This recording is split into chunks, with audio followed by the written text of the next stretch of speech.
Hello everyone. Today we are going to learn about the activation grants of SHAREnet International. First of all, let me introduce myself. My name is Amin Dong. I'm a knowledge management expert at SHAREnet International. Today's presentation objective is to share information about our participatory grant making process of SHAREnet International. For this purpose, this is the outline we will follow. First, I will introduce the topic. Then we will talk about the priorities and criteria of the grants. And after that, we will move to the application and selection process of the activation grant. And before concluding, I will share with you the timeline of our next upcoming activation grant. So, when you hear activation grants, probably the first question you might ask yourself is, what does activation means? At SHAREnet International, we want activation grant to activate stakeholders' ability to understand the complexity and relevance of a wide range of SRHR themes. But also, we activate knowledge so that it can achieve the impact and cover a comprehensive SRHR agenda. Moreover, with the activation grant, we want to activate the minds and the souls of the people who dedicated their lives to providing SRHR services. And also, we want to activate the communities often not prioritized by or with limited access to SRHR funding. That's what activation means for us at SHAREnet International. But how this activation grant contributes to the SHAREnet International objectives? With this grant, we want that the policymakers, the practitioners and researchers have a better access to SRHR information and knowledge. Moreover, we want that this researcher address scientifically, politically and practically relevant knowledge gap in SRHR. But an important point is that we want that learning is taking place in an actual and effective way between and in countries among policymakers, practitioners, and researchers. And last but not the least is that we want that this knowledge generated by this grant to be applied to evidence-informed programs, policy, and practices. Now, for this activation grant at SHAREnet International, we have a total budget of €2,500,000 per year. And with a max amount per grant of €25,000, and this budget allowed us to make more than 10 grants per year around the month of January. And we have three different types of activation grants. The type 1 activation grant is a knowledge collaboration. It's an annual grant up to €25,000, and it's a collaboration between more than two organizations with a max of 4, and it contributes to creating knowledge products for improving policy and practices in SRHR. The type 2 activation grant is a knowledge translation grant, which is annual as well and up to €10,000.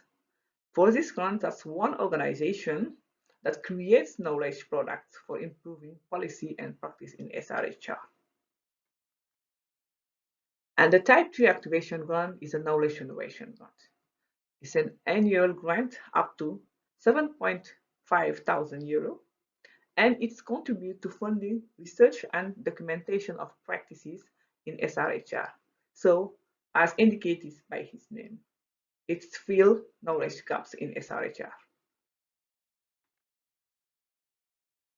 Now, after introduction of the whole topic about what activation grant means for us at SHAREnet International and how it contributes to the main objective of SHAREnet International, the amount of budget. We have payer and the two different types of grants. Let us talk about the priorities and the criteria of the activation grant at Share-Net International. It's important to know that we have no priority SRHR areas for this call. Any SRHR area can be funded if it's demonstrated to be relevant for the Share-Net International members. So what we do is we encourage applicants to be creative since the competition for grants is fierce.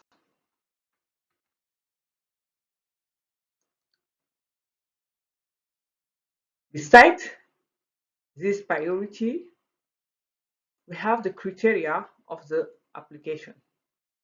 So to be eligible for a grant for Share-Net International, the lead applicant must be an organization, group, or an individual consultant registered in a company or one-person organization that is an official member of Share-Net International. Second, the lead applicant must be a registered organization with a bank account. Also, one of the criteria is that the applicant must be committed to the principles of self-leadership and participation and/or demonstrate meaningful engagement with marginalized and oppressed groups. And one criteria is that the applicant has not received a Share-Net International grant in 2022, which means that our current grantees cannot apply for the upcoming grant cycle.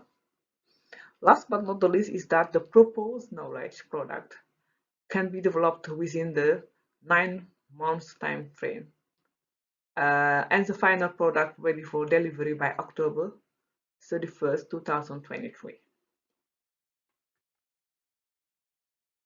But what is exactly the role of the lead applicant?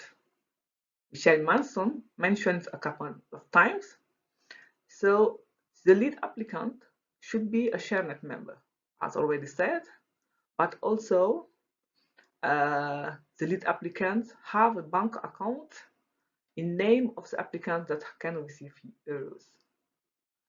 And his role will be to be the focal point of the Share-Net International, and the lead applicant has the responsibility for reaching the deliverables of the contract on time and in good quality.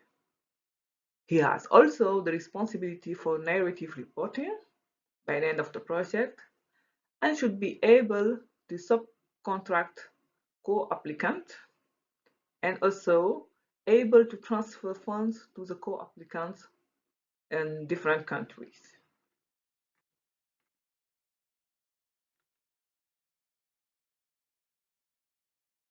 However, at Share-Net International, we do not fund individuals, non-members of Share-Net International, non-registered group, also organizations based in Cuba, Iran, North Korea, Sudan, or Syria.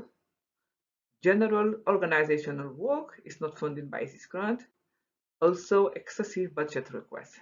This means that if you apply for a type 1, for example, grant, up to 25,000 euro, if your budget is more than 25,000 euro, the project can't be funded.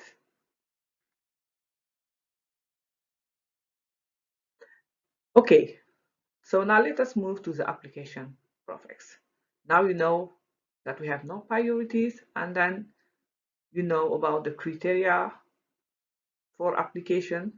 Let us now dig into the application process itself. How to apply for a grant? This application can only be submitted through the Share-Net digital platform. And to upload the application form, you need to register to the platform first. So you can register here via this link you see on the slide. And if your registration is not accepted within 24 hours, please let us know. So we can look for specific registration and make sure you register in time, because when the call is open, There is a lot of registration, so it might take time before we accept all of them. So be sure that you register on time. And encountering any problems while you submit your application via the Share-Net digital platform, please contact my colleague Ryan via this email on the slide.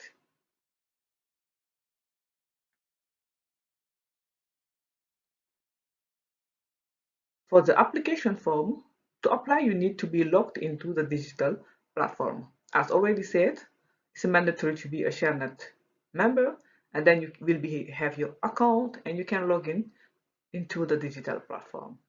There you can find the direct links to the application form in different languages, including English, Spain, Arabic, and French.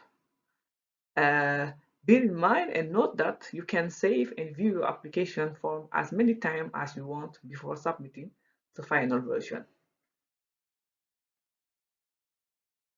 And to return to your application later, it's how it looks like on the digital platform. Go to My Activities section of your profile and click on the Submit Edit button to access your application again.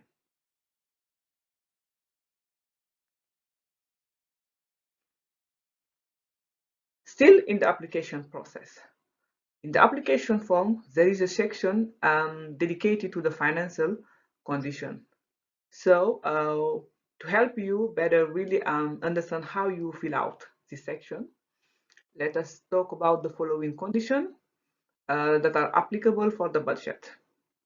We do not request a full budget in this application phase. We only request an estimated amount to realize your project compatible with the idea. And it's good to know that it's important to be clear about why you need the money and how you plan to spend it. And know that you may not receive the full amount that you have requested. This is important to know that. Still for this financial condition, you have a rubric about the staff costs that must be the actual cost, salary, specified per sub or applicant per name, task, including time investment and allocated costs.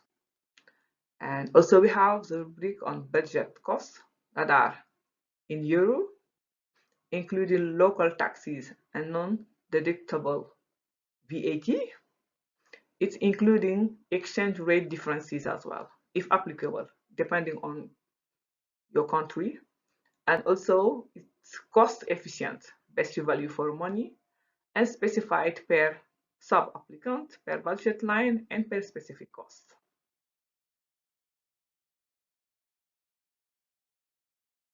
The third rubric is only direct costs are eligible. So it's good to know that. It means that the costs are mandatory for the deliverable in the proposal. So profit or margin is not allowed.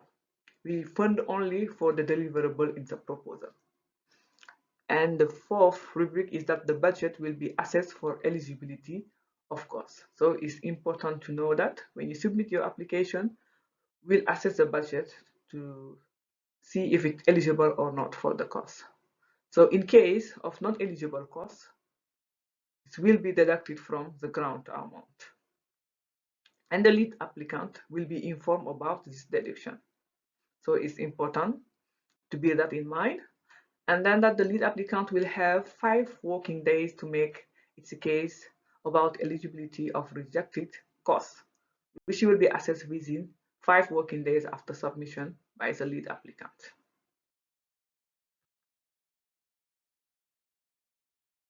Another rubric for this financial section condition is that advance and final payment of the grants. It's important to know about that. The awarded grant will be in the form of a lump sum.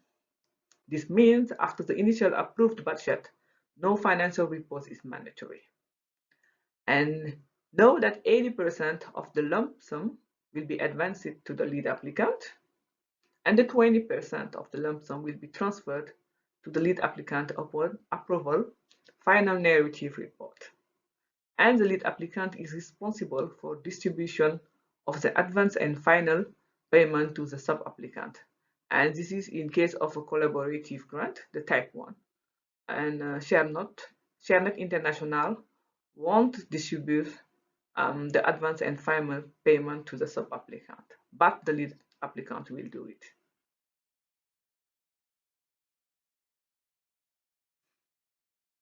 Okay, so that was for the application process. You know how to apply via the digital platform of SRHR International, where to find our application form, and then know more about how to fill out the financial section process. Now let us go to the selection process.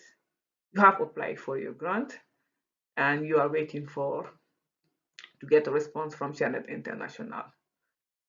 How goes the selection process? At SRHR International, we have what we call a participatory decision-making process for our grant. This means that at the different phase or points of our grant cycle, we involve our members in the making decision process. And for the selection process of this grant, these are the SRHR countries hub that decides their top 5 grant applicants that are scored by peer review per hub. Concerning the SRHR International members applicants, they score also SRHR International members application, and it's about the grant lead that selects the top 5 of SRHR International application. After that, a grant committee will be held and makes the final grant selection among the top 40 application.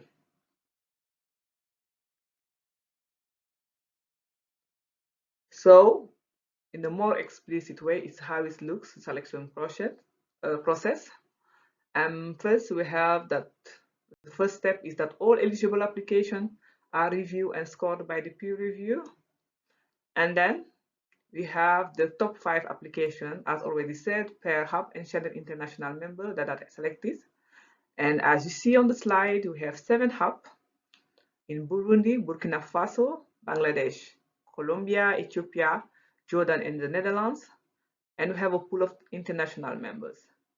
And the top 5 of each hub and of the international member are selected based on the score of the peer review. Then the top 40 application will be submitted to the grant committee with 7 representatives from the hub and 1 from the SRHR International members. And the final selection will have at least 1 grantee per hub and SRHR International member. And then for the rest of the grantee, they will be chosen based on how high they will score for the application.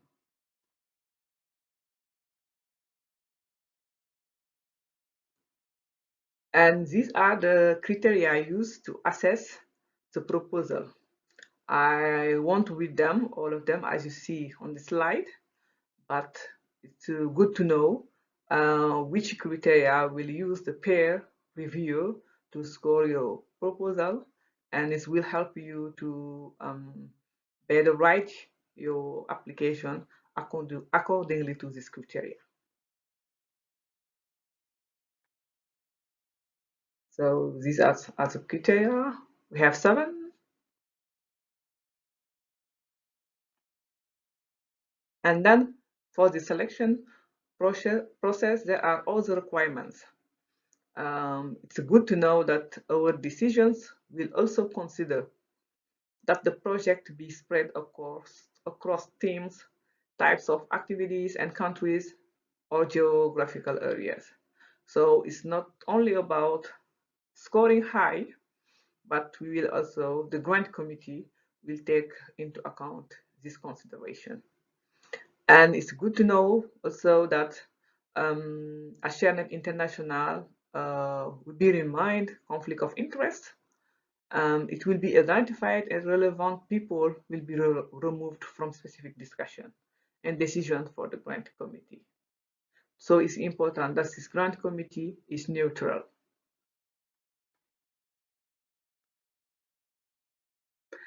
Now, after description of the selection process in a nutshell, let us move and talk about the next steps and our timeline.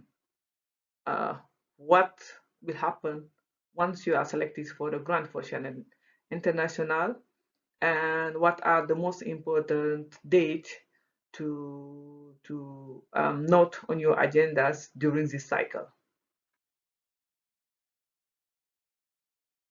Grantees, after their selection, will receive their grant letters and be requested to send the invoice for the first installment. That means the first payment, and we have already talked about it, about 8% of the amount. And the implementation of the project will start on the 11th of February 2023.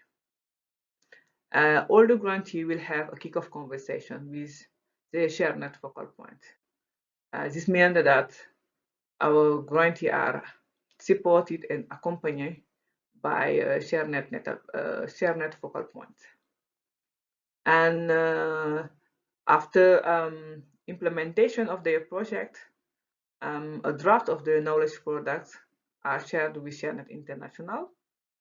And upon approval of the content, the SHARE-Net International logo is included in this knowledge product. Moreover, by the end of the project, a narrative report is shared with the SHARE-Net International, reflecting the process of the implementation, and for that a template will be provided. Also good to know that the final products will be shared on the SHARE-Net International digital platform, and any photos and other products are to be shared as well on the digital platform. So this is our timeline for our upcoming cycle. I think the main dates, the most important dates for the applicants is at 18th today. The grant call for application is open, and save it on your agenda. Next week, the 25th October, we will have an online Writeshop, and this is an important moment because after watching this presentation recording, you have the opportunity to ask questions about the participatory grant making process at SHARE-Net International, but also you will get some tips on how to write a good proposal. So save the date and register for the Writeshop. And then after, I think the next important date is the 15 November 2022, the deadline for the grant application. And for these deadlines, it's important to note that it's a CET time and to plan accordingly depending on where you are located. And then the 29th of November, the eligible and not eligible applicants are informed. And by 15 December, selected and non-selected applicant will be informed.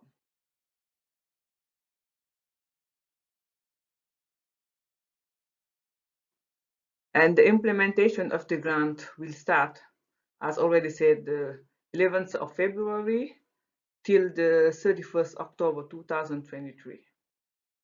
And the final payment upon completion, the deadline is the 31st of October 2022.